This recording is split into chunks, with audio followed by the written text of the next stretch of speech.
All right, welcome to this video. This is Nick, and in this video, I'm going to teach you how to run an online meeting in English.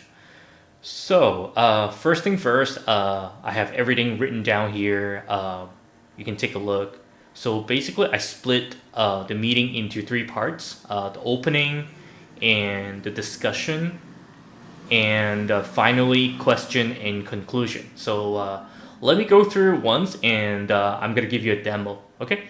So how to run a successful online meeting? So remember, online meetings, they are different from in-person meetings because you're meeting everyone virtually, you're meeting everyone online. So there are people with like connection problem, there are people arriving late. So when you first start the meeting, the opening, and you definitely you gotta be you gotta be the earliest person in the meeting, and I would recommend like being in the meeting room maybe 5 minutes before the meeting time because people arrive early. So if you see people arrive early, just say like, "Hey, hello everyone, welcome to the meeting. We are still waiting for everyone to join, and we will start very soon." And after you say that, you don't really need to entertain them. You don't really need to say anything. So I would just recommend like turn off the camera and or turn off the microphone and just look busy. Just do something else. Just to make sure you tell people it's not ready yet, and then people can work on their own stuff, and then you're working on your own stuff, and then you're gonna start when everybody's in the meeting room. Okay, so when everyone's in the meeting room, you let them into the meeting room. You can start introducing yourself. So you can say, "Hello everyone, welcome, my name is," before I start, I just want to make sure everyone can hear me.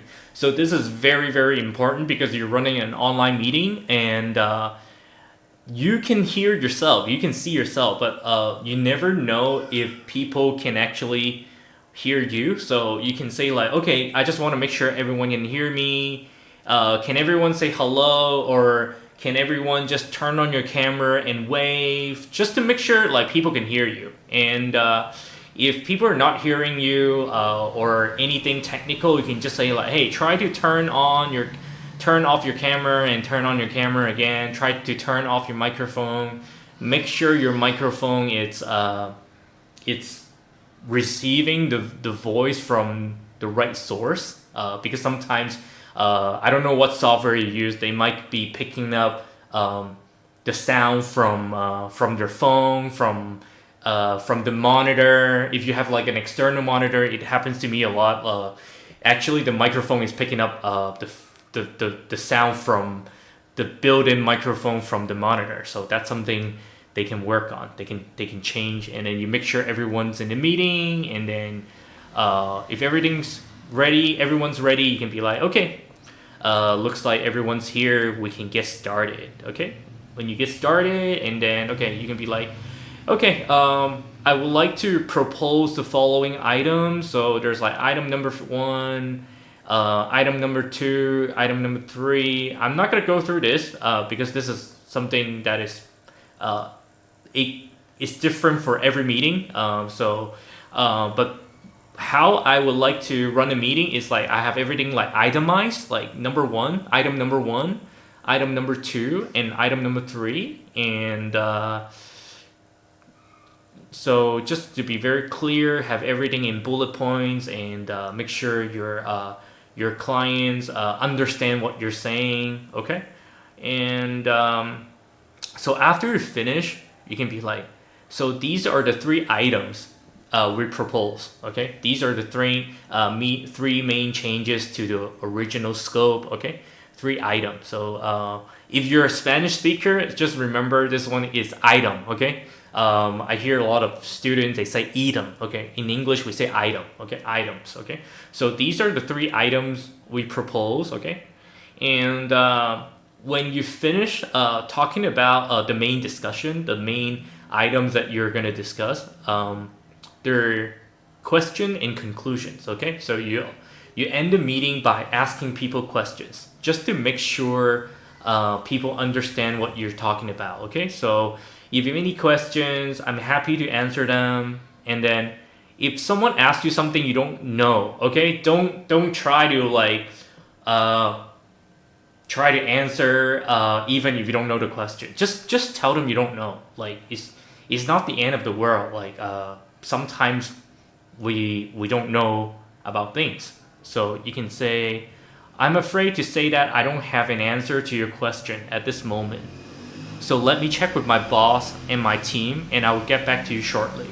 So if you say this, it's gonna make you look very professional because you're not just like throwing answers that you don't know at clients. You're actually being very honest and being very transparent because your clients want you to be transparent. They want you to be like, hey, if you don't know it, tell me that you don't know it. I don't want you to like just throw like a random answer.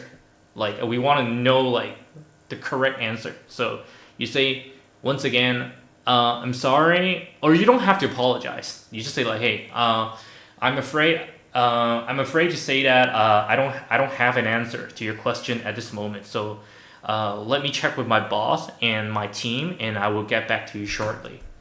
And in the end, you can say like, hey, is there anything else? Anything else? So wait for people to reply. After 10 seconds, if no one says anything, you can just end the meeting. So you don't just like press like end. Okay, you have to like say goodbye. Like make sure people know that like the meeting is ending. Okay, just don't press. I went to meetings before. It annoyed me a little bit. When people end the meeting, they just end it. Um, I don't think that's the best practice. So here, you can say, if you don't have any questions, I will end the call here.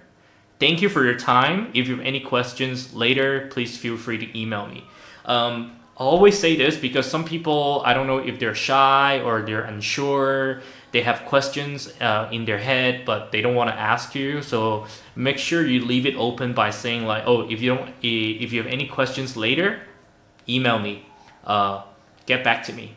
Okay, so this is it. This is how you run an online meeting in English. And like I said, if you have anything that can help you, do it. If you can turn on the captions, let's say for example, on Google Meet, you can turn on the captions. You can actually read what people are saying because some people they might not speak as clearly. So if you have the caption, you know what they're talking about. And if you need to use a translator, open up your phone, put it right next to you. Have the translation software right next to you. It's don't feel like, oh, I can't do this. Well, do whatever you can to succeed in the meeting. And also remember, meetings like business meetings is not an online exam. You're not taking an online exam. You're not taking an English exam.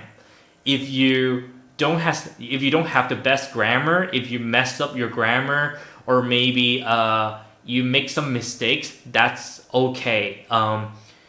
Just remember, English is not your first language, and also people make mistakes, and I make mistakes all the time. And just remember, at the end of the day, you want people to understand. The whole goal of your meeting is to have people in your meeting understand what the message you're trying to present and try to solve the problem. So yeah, this is it, and thanks for watching, and try to watch this video a few times just to get familiar with the opening statement, the ending statement, because like I said, the opening, you use this basically for any meetings, and also the ending, question and conclusion, you say the same, pretty much the same ending in any meetings that you have online. So yeah, that's it. So thanks for watching.